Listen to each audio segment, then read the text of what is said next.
नमस्कार, मी संकेत दीपक हाके, आनंद ॲग्रो एजन्सीचा संचालक आणि आपल्या आनंद ॲग्रो एजन्सीज यूट्यूब चॅनलवर आपलं स्वागत आहे.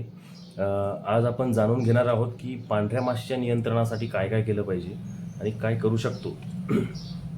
तर आता हल्लीच्या काळात म्हणजे अलीकडच्या काळात पांढऱ्या माशीचा प्रादुर्भाव हा खूप जास्त प्रमाणात सोयाबीनवर दिसत आहे. तर यासाठी शेतकरी बंधू अनेक प्रकारची कीटकनाशके आणि पांढऱ्या माशीची उत्पादने ही बाजारातून खरेदी करतात.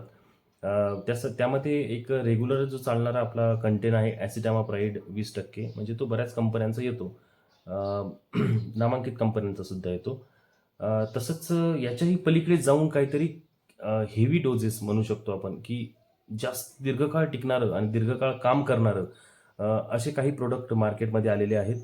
तसंच की पारिजातचं जे आपण बघितलं झायफेन अल्ट्रा हे एक प्रोडक्ट आहे. हे झायफेन अल्ट्रा हे प्रोडक्ट खूप छान प्रकारे काम करतं.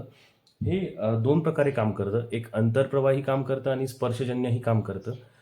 त्यामध्ये जर केमिकल कंटेंटचा जर आपण विचार केला तर त्याच्यात डायफेन्थिरिऑन 30% आणि पायरिप्रोक्झिफेन हा 8% SE फॉर्म्युलेशनमध्ये घटक आहे. जर याचं आपण काम करण्याची म्हणजे प्रक्रिया म्हणू शकतो आपण त्याला, ती कशी आहे? तर हा तिन्ही स्टेजवर पांढऱ्या माशीला नष्ट करतो.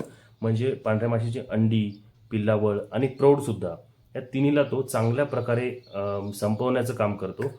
तसंच दीर्घकाळ टिकतो म्हणजे 15-20 दिवस तो काम करत असतो. हा प्रोडक्ट आपण घरी अद्रकीवर घेतला होता. याचं असं एक उदाहरण सांगायचं झाल्यास की अद्रकीवर आपण हा जो प्रोडक्ट आता स्प्रे केलेला आहे 15, 16, 17 दिवसाच्या अगोदर आपण स्प्रे घेतला होता आणि अर्ध्या तासातच त्यावर पाऊस पडला होता. पण असा काही फरक जाणवला नाही की औषध धुवून गेलं किंवा त्याचे रिझल्ट नाही आले. खूप छान प्रकारे रिझल्ट आलेले आहेत आणि पांढरी माशी पूर्णतः नष्ट झालेली आहे आणि बाजूला आमच्या अद्रकीच्या बाजूला म्हणजे बाकीचं जे तण आहे त्याच्यावर पांढरी माशी दिसत आहे. आणि याचा जर डोसचा विचार केला तर हा 25 मिली प्रतिपंप आपण स्प्रे करू शकतो. अजून काही माहिती लागल्यास कमेंटमध्ये तुम्ही सांगू शकता. धन्यवाद.